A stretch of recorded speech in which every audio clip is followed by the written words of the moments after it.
Idol. Anong pangalan mo, Idol?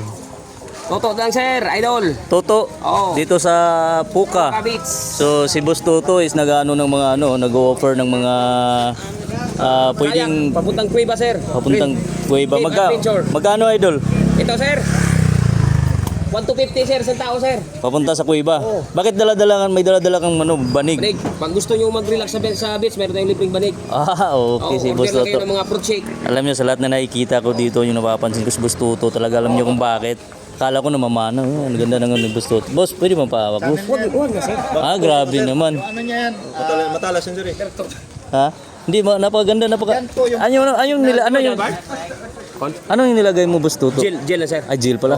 Akala ko yung parang nilagyan ng kahoy. Kahit konti lang pa gano'n naman. Hindi ko naman Huwag mo nang sirain na. Pag sinira mo yan, sira rin ang buhay natin. Ayos talaga, oh. Grabe si Boss Toto.